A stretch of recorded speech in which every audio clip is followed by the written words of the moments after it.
Last time on Aaron's Watches, we had a Bolian blue watch, a Bolian blue bird, and then a Bolian. See what I did there?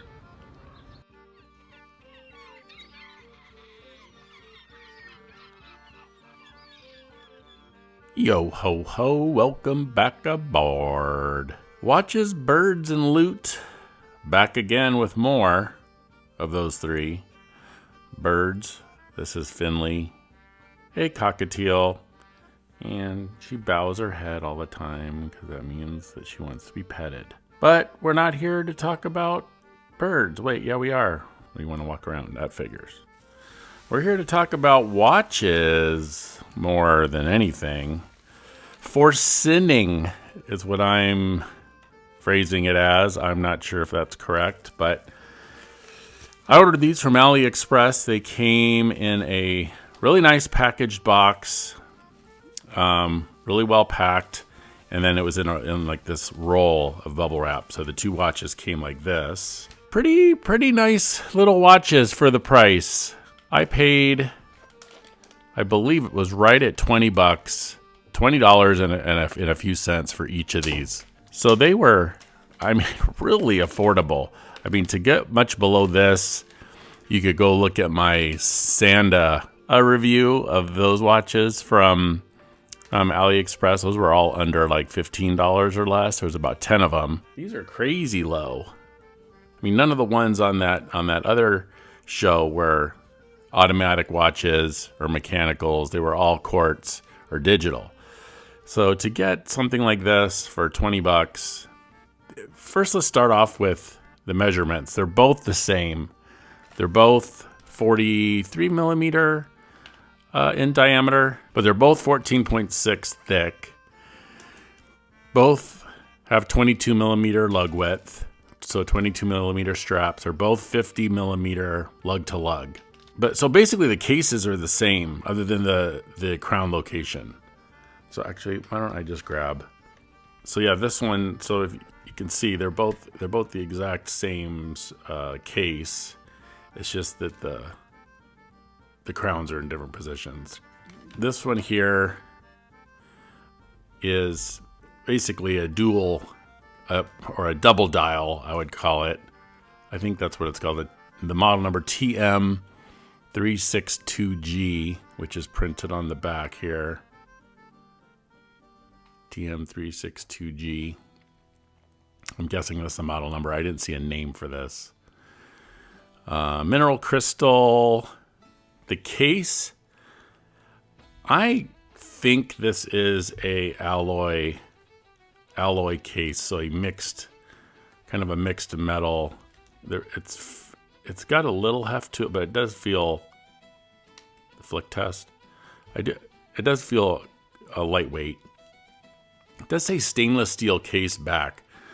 So I'm guessing if it was all stainless steel, it would probably, this really picks up the fingerprints, this chrome. So I would say obviously stainless steel case back, mineral crystal there in the little window. But I'm going to guess it's an alloy case. You got the time here, the running seconds there, little globe, kind of a guilloche dial, but I'm guessing it's pressed with all the different patterns in there. I'm guessing it's like a pressed, kind of looks like a plastic. Blue hands. The other one does not have any loom. This one does have the hour hand and minute hand have a tiny bit of loom. I'm not even going to do a loom test on these watches because there's just so little. Like I said, none on the other one.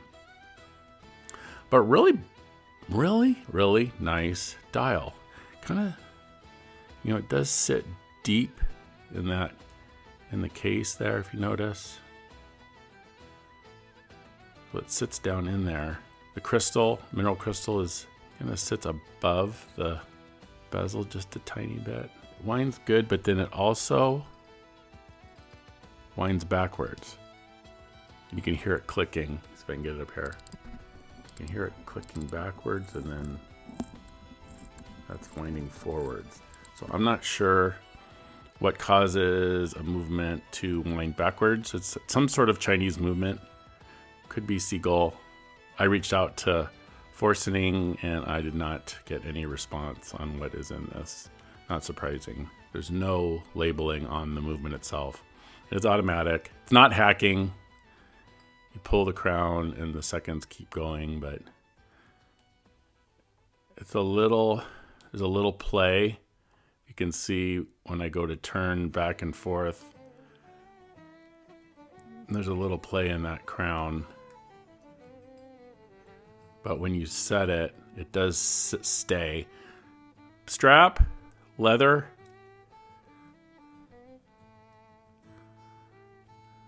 It's pretty nice. It's a black embossed alligator pattern. I mean, some people are paying $20 for this strap. So there we kind of go with this one. Now let me grab the other one. Oh my gosh. Finley just chewed. Finley! Oh my gosh, I do not watch you and you get these. Yeah, give me that. Give me it. It's like a puppy. Okay, she has the little, and there it is. Finley, you're always getting in trouble. Got her going after. She's going after this one. She really likes this rubber. All right, well, so much for that strap. I better not leave the other one laying. Here, she's going to go after it. Finley, just go after the packaging. You can shred that to all your heart's content. She likes to shred paper and stuff, but that was not cool, Finley. Oh my God. Oh, it's on the floor down here. That's great. Okay, a little excitement. This one, same thing, automatic, hand wind. But this one is a regulator movement. This is the TM-366. So what is a regulator?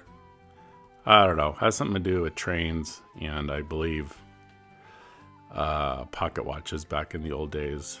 It's 3 dials in one. So let's put that. The 3 hands are separated.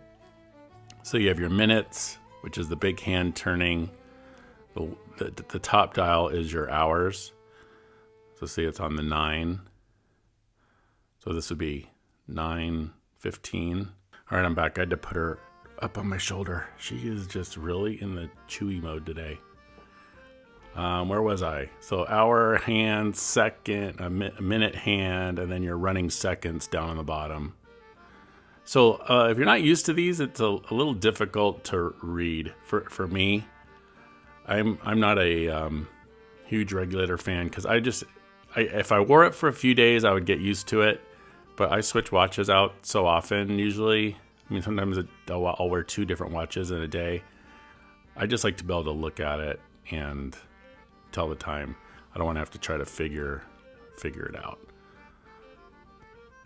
So this would be noon. Like noon and then 12:30. So you get the idea. This one, same thing with the winding. You wind it okay, and then it does this backwards thing, which I guess this is part of that movement because I doubt both of them, if it was a problem, I doubt both of them would have the same issue. Looks like a guilloche pattern, really nice pattern. Minute track around the outside there. Looks like blue painted hands. There you go, you can see the blue. And very reflective, both of these watches. Doesn't look like there's any type of anti-reflective coating on either one.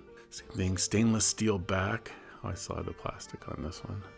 The handy Pagani design towels that come with, I have like 70 of them. Okay, but again, no markings on the rotor or anything. Rubber, pretty nice little rubber strap. It's got the quick release. It was a nice strap. Brushed clasp, which doesn't match the watch at all. And they could have done black or polished. Either one would have been great, but that doesn't make sense. And And that's about it. So let's throw both of these on the wrist and see how they look. All right, here's the regulator. Sits up pretty good. Not too tall. There's our jacked up strap. Comfortable, pretty lightweight. But what time is it? Quick, tell me. No, you don't know. I don't even know either. What is it? Oh, it's 1. Okay, quick test. In 5 seconds, tell me what time it is. Ready? Go. 1, 2, 3, 4, 5. Did you get it? It was 7:17. If you got it, you get to go in the comments and say you won. Good job. And then here's the double dial. Again, really nice looking watches. Really, really nice. $20. Come on. Trash or treasure? I mean, these are, I can't say trash. They're not super well made, but again, we're got to go back to the $20 for the price. I would definitely, if that's your budget, go for it. How long they'll last, I don't know. I didn't notice the warranty. I think it's a 1 year, but you might want to double check a warranty on these. But for the $20, you just can't. I don't see how you can go wrong. I'm probably not going to keep these. I'll probably either just give them away or like in a giveaway or something, or I doubt I'll be selling them because the price is so low. I mean, it costs more time and effort to sell it than it would be to just give them away. So probably giveaways, but treasures at the same time. Oops, I forgot to put these on the time graph R. 19 seconds a day plus. They're running it, so that's 3 hertz. I don't know what these are, with the amplitude, if this is good or bad, because I don't know what kind of movement it is. But I mean, it seems like it's running pretty good, the regulator. And then the double dial, about the same. I think this noise, if you see all those little dots, that's the microphone picking up Finley chewing on all this plastic around here. Finley. All right, and then for our loot section today, a couple of blades. I mean, what's a pirate without his blade? The first one, I use this, both of these blades I use every single day. So this is the SOG, or the Studies and Observation Group. Oop, let's look at it maybe this way, be better. On my keychain, also have a really nice flashlight. Maybe we'll cover that one in another episode. But this thing is super sharp. I use it. I don't even know how many things I cut with this thing. Probably every day I cut something with it, either opening a box or cutting the tags off of some clothes or something. You're out shopping. I mean, you always need a blade for something. And this is really nice. It super locks open, really tight. It's razor sharp. I've never had to sharpen it. And then you push down with your thumb here to close. $20. $20. I'll put a link in the description to purchase this if you're interested. This also locks into place the keychain part, but it is extremely durable. And my daughter, I gave her my old one I used to have, which is, this is called the Keytron. KT1001-CP, the SOG Keytron. Now there's also a key knife that looks like the shape of a key. I don't have it with me. She took it with her on her keychain when she left. But that thing's only $10, and that has lasted me years. I don't even remember when I bought it. It must have been 3 or 4 years ago. Super razor blade, little, and it's really small. It's like the size of a, it's like a key. It's like shaped like that. So that is super cool. $10 on that one. And here's another one, $10. This is Amazon Basics brand. Aluminum, razor blade, locks open. You can, opening, I keep this right on the desk right here in the exact same spot so I can grab it whenever I'm cutting anything open. And it kind of actually does the little, flip. You could actually flip it open and closed, but it locks with this. And then this you just pop out the blade and you can put new ones in, which are like $5 for 50. So they last quite a while. So if you buy one box of blades, they'll probably rust before you'll get to use them all. But this thing, incredible. Pick one up if you don't have a box cutter. Even kind of tells you how to replace the blade in case you forget. But it is super, super handy. $10. $10. $10. $10. $20. The other one's $10. The little tiny one. But again, I'll put the links in the description. And that is all we have for today. Finley, let's say goodbye. Feed the birds. It's only a tuppence a bag, as we say. Or who said that? That was Mary Poppins. Or she sung it. Actually, the bird lady's the one that said it. Yeah, Mary Poppins was just regurgitating it. Get it? That's like a bird thing. Regurgitating. Ugh. All right. Catch you guys later. Thanks for watching.